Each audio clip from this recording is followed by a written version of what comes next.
Well, Canadian Prime Minister Justin Trudeau is hanging on by a thread, barely surviving a vote of non-confidence today. And the Liberal media is trying to pretend that the whole vote of non-confidence was brought by Conservatives over a dental plan. Well, Pierre Poilievre on the opposition just destroyed the Liberal media over that lie. Watch this.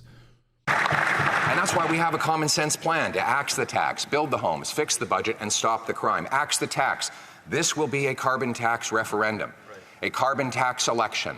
And I know that the media has worked hard to try and avoid me saying the words carbon tax, as we saw in the extremely dishonest and fraudulent report from Bell Media-controlled CTV, who's a company that is whose bonds have been downgraded to near junk status as its overpaid CEO empties the books to pay his wealthy friends an unacceptably and unrealistically high dividend. But the reason why he and his other cronies of that company are going after me is because he knows that I'm standing up for the people against the crony capitalists and insiders like him.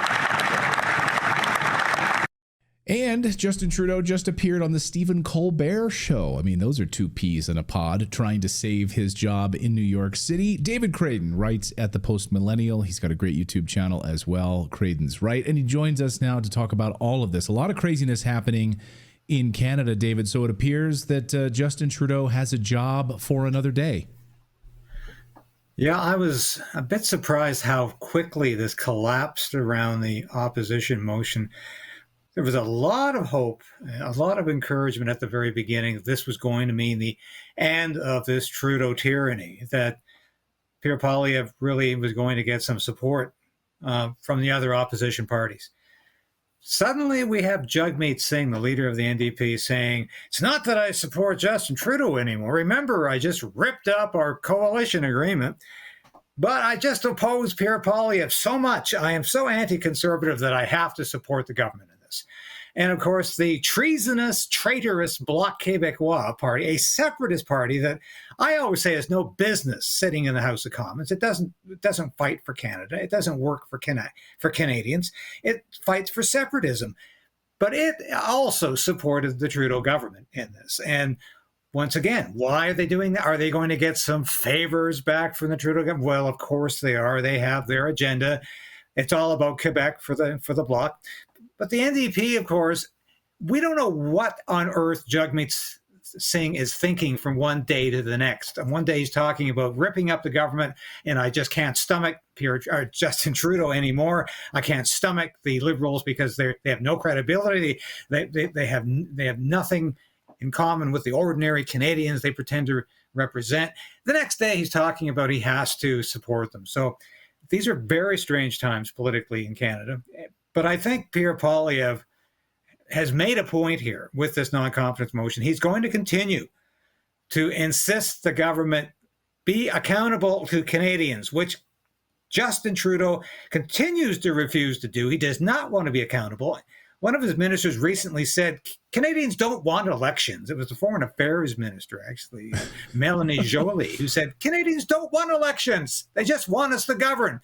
Well, is he going to be saying that in 2025 if he survives until the next planned federal election? Will he say, Canadians don't need elections. They just need me. They just need the Liberals to continue to govern. This was a very ominous expression coming from any cabinet minister in the Liberal government. We also have French President Emmanuel Macron is coming to Canada. That's going to be another peas in a pod there. It's amazing to me, the wildly unpopular French President Macron is coming to meet with Justin Trudeau, I guess, to try to bolster support in Canada. This is hilarious. I mean, is Macron well liked in Canada at all? What's the thinking here? I've seen the U.S. press calling it the Obama effect, like they're hoping that a little bit of that love from Emmanuel Macron will rub off on Trudeau.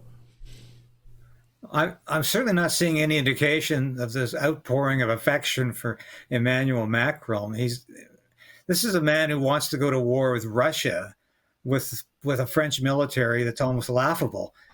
And besides that, he's been facing huge protests in his own country.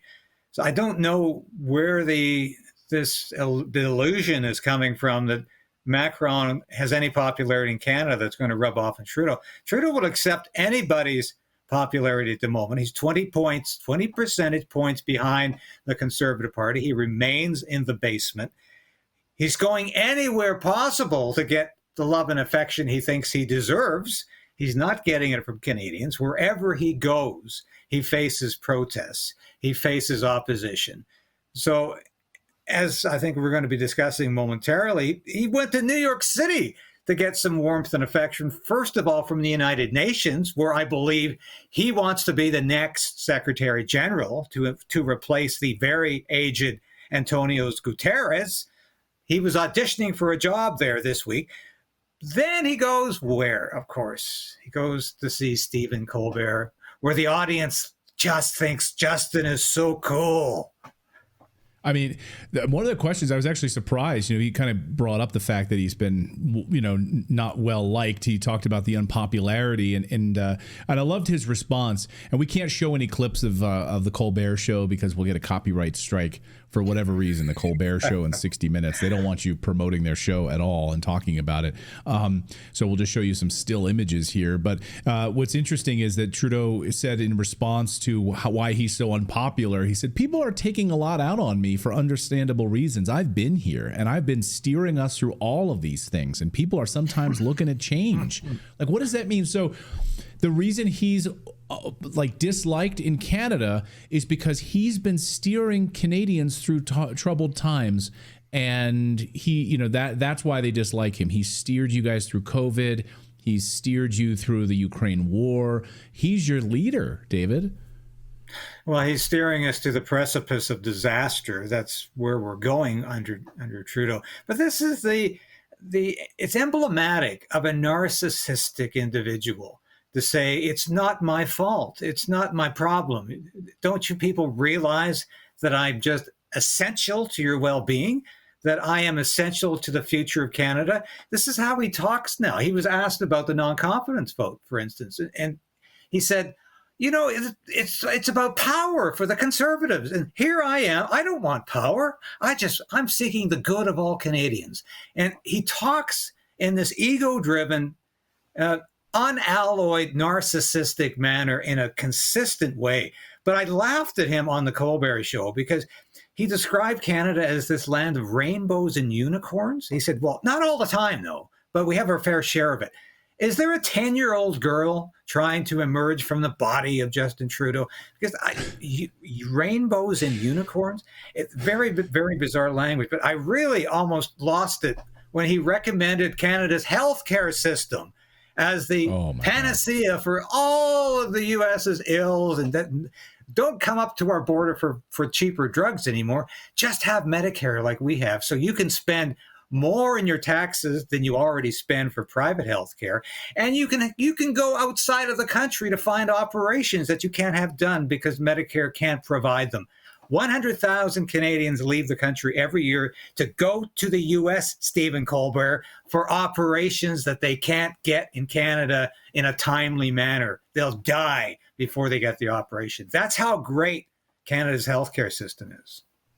Yeah, if you have an emergency, maybe you can get help there in Canada. But if you've got I have friends in Canada who've said ear, nose, and throat issue, other stuff, and the earliest appointment they could get was 2026 to go see a specialist to get it taken care of. 2026, like that's Canada's healthcare system. Way to go!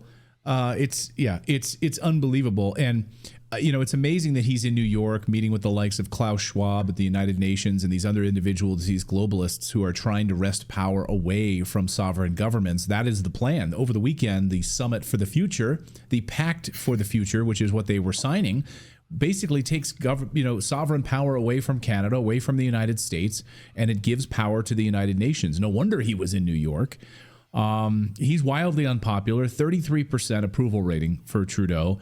It seems to be the same strategy is being deployed in Canada as it is in the United States, David, which is we don't need voters. We don't need elections. We will just sort of sidestep all of that and we will just rule. So you like us. We don't need elections. We don't need voters. That's exactly what they're trying to do right now in the United States. Well, precisely, because when Biden was running for president, people said, don't worry, it's the people around him that matter. Kamala Harris, you don't think she's very intelligent? Don't worry, she's surrounded by some great advisors. And that's the argument. Don't worry about who you vote for, worry about the people they surround themselves with. And of course, this is insanity. But it comes back to me, there is a stark similarity between the last days of Joe Biden as the Democratic presidential candidate and the last days of Justin Trudeau as the leader of the Liberal Party.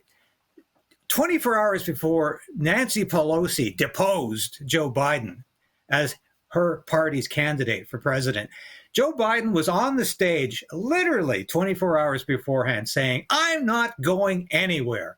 I'm going to be my party's candidate in the next presidential election. 24 hours later, he was passing the torch to a new generation. It was just a game. Justin Trudeau was saying the same thing. He just lost another by-election, which we didn't mention. He lost a huge by-election in Montreal, Liberal stronghold like Toronto, a seat formerly owned by his justice minister at the time, David Lametti, who resigned his seat after he was demoted as justice minister. Strong Liberal seat, though, was picked up by of all things, the Bloc Québécois, which really is not popular in Federalist Montreal. But Trudeau said, even before he lost it, he knew he was going to lose that seat. He said, I'm not going anywhere. And I thought, where have I heard that before? It sounds like Joe Biden. Exactly. Yeah, we don't need voters anymore. I mean, yesterday on the show, I described the 28th Amendment in the United States and how they're moving to basically sidestep elections in the case of a mass casualty event, emergency powers. We don't need voters. We don't need special elections. And seems like Canada moving in that direction as well. We don't need elections. Canadians just want people to rule. Maybe that's why Zelensky's in town. They can learn how it is to cancel elections and learn from that in Ukraine. David Clayton, great to see you as always. Really interesting times as we head into an election in the United States, watching what unfolds with the visit of Emmanuel Macron of Canada. I hope you guys roll out the welcome mat for the wildly unpopular Macron in Canada. David, great to see you as always, my friend. Thank you so much, Clayton. See you soon.